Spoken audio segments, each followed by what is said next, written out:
Hey, Calvary Crossway. This is Josh, Hi, it's Priscilla. and we are glad to be with you this evening. Priscilla has a few announcements that she would like to share with you to kind of fill your time if you're feeling a little busy. Not busy. If you're feeling bored. So there's a couple things that we've been doing as a family to kind of fill our time to do some things that are enjoyable, to have some fun. The first one is really good to center our hearts and to help us worship. So that's at 10 o'clock. In the morning, Mountain Time. Shane and Shane host a worship time and they end with a devotional. And we joined in today, and it was really, really exceptional. You can sing along. Today's devotional was really just the gospel and reminding ourselves of the primary importance of the gospel.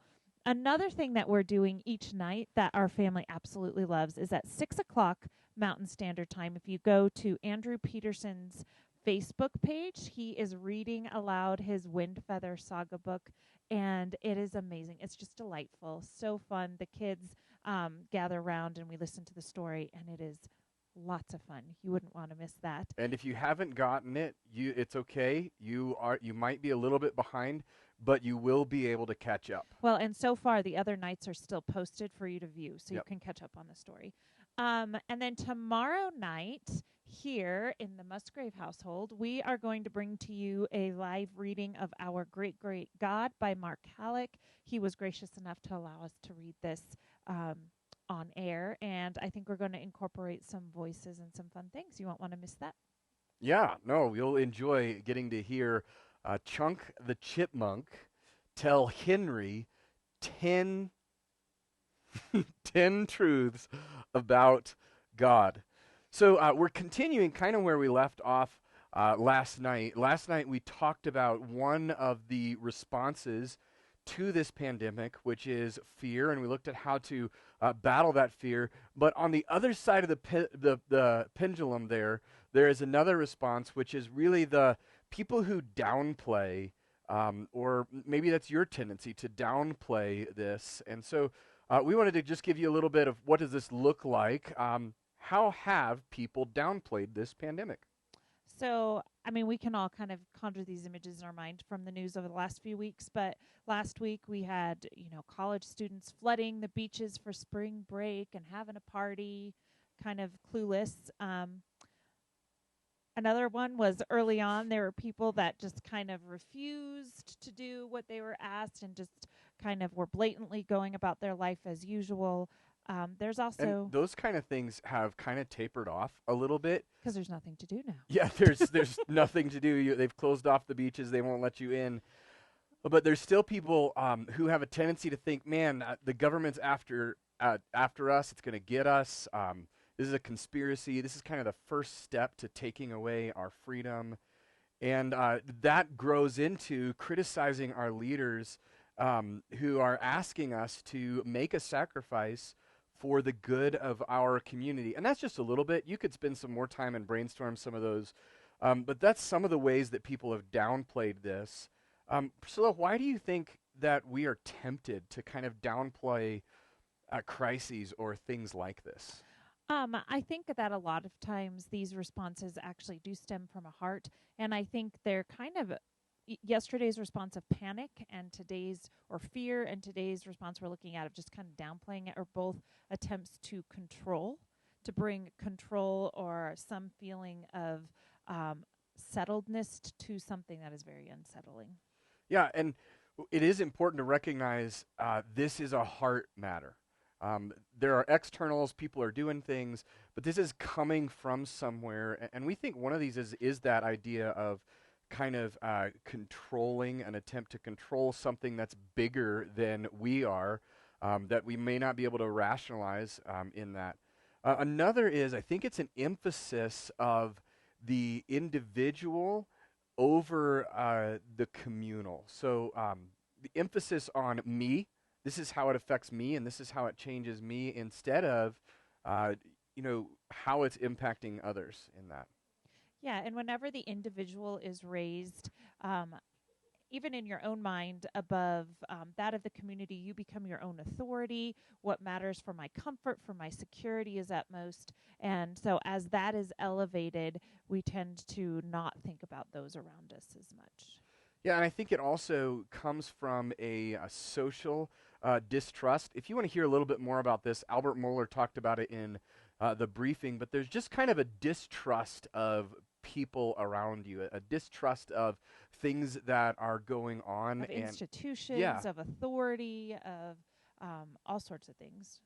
yeah, and there's just kind of that social distrust that goes in it. So that's some of the reason that we're tempted to play this down, but I want to take a few minutes for Priscilla and I to talk about why it's important to take this seriously. Part of it is we should live in communities that are built upon social trust. We need to have that trust between one another, between institutions, and we need to, as Christians, be building that social trust. One of the things we were kind of talking about today is just be nice, Yeah. be kind, be honest. Yeah, build it, don't destroy it. And recognize that God made this. Romans chapter 13, which we looked at last week a little bit, Romans 13, 1 through 7, God created and put these people in charge that are making some of these decisions, but also recognize that social trust and our social, what we are, is built upon the fact that God created us in his image. God created us moral.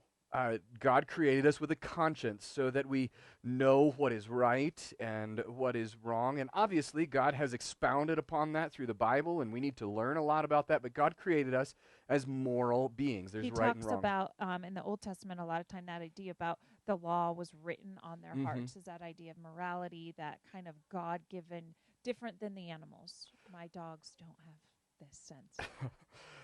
God made us moral. God made us also rational. God made us able to think through things. He made us able to work through this and look and say, okay, we recognize that germs can be transferred. We recognize that this is an issue, and God's made us moral. He's made us rational so that we can make decisions, but he has also made us relational. In the very beginning, the Bible tells us it was not good for man to be alone, so he created community. He created a man and a woman to live together in that, and in that, we are called to love our neighbors as ourselves. And it's an outgrowth of how God created us. God created us moral, not to do wrong to our neighbors. He created us rational, to think about ways that we can love our neighbors. He created us relational for those relationships with one another.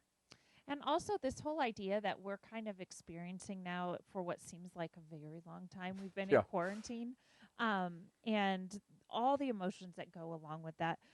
One, it's not new. It's happened over history many times. And in fact, if you look in Leviticus 13 and 14, it is the first time, even scientists agree, this is the first time that quarantine historically was even mentioned. And it was something that God asked Israel to do. This is before germs or communication of germs was even understood. Yet God, in his wisdom, asked Israel to practice these practices as part of a community that worked together well. Yeah, God protected his covenant people from diseases like leprosy that could creep in and would have taken out all of his people. And so God has used this in the past. And if you read through those chapters, you would recognize it's not identical, but it's very similar to the type of quarantine that we are experiencing right now. So Priscilla, how can we begin to take this seriously, to avoid these Right. pitfalls? You know, we've got the fear on one side, panic. You know, I'm going to go get all the toilet paper rolls in the world so that we have stuff when time comes. I'm going to go make sure that I get stuff, and I'm going to be afraid that I'm going to get it the whole time, all the way to the other side, which is just like, yeah, who cares? You know, I'm going to go live life as it is and just ignore this. How do we take this seriously and not be carried away by one of these or the other? So I think balance is very important. And if you look at scripture, I think balance is just one of those key principles that's taught us over and over again. And Paul Tripp actually put it so well, and you can find this video on his Facebook and hear him very eloquently say it better than I will. But he says to be afraid, but don't give way to fear. I think that echoes to Paul when he says, I will not be brought under control by anything. But there's this recognition that these are frightening times. These are times where there is scary things happening. So recognize that. Act in wisdom based upon that, but don't be controlled by that fear that drives you to one of these two extremes. Yeah, and it is really fear on both sides. It's that attempt to control, the exalting my individual above that of others. It's a distrust within our social makeup that God has really created us to not live in that way. And then the other side of this is seek balance. Provide for your family. Keep yourself safe. Out of love for your neighbor. All of you who are watching us right now, we want to see you, and I want to give you a big giant hug someday again. We actually heard it said yesterday. We were watching. It's so fun that these singers and artists and authors are kind of hosting these things on the internet community for us to be part of. But one of our favorite singers said, your family, love your family by doing your best to ensure that you're here tomorrow for your family. Yeah.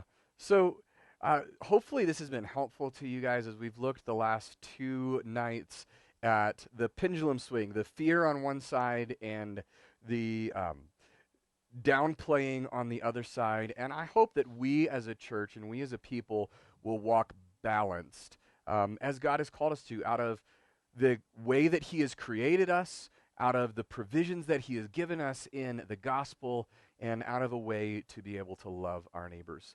Don't forget that tomorrow night we are going to be reading our great, great God together, and we hope Bring your kids. Yeah, no, definitely. This is for the kids. We're going to involve our whole family, and it's going to be really fun.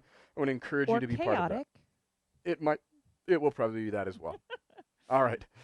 We love you guys, and see you tomorrow night. Brooke, come say bye. Oh, Brooke wants to say bye to everybody. Oh, she's Make your coming. way this way. Come on. She is walking slowly in this direction. All right, here she is. Brooke, say bye. Bye. Crossway over now.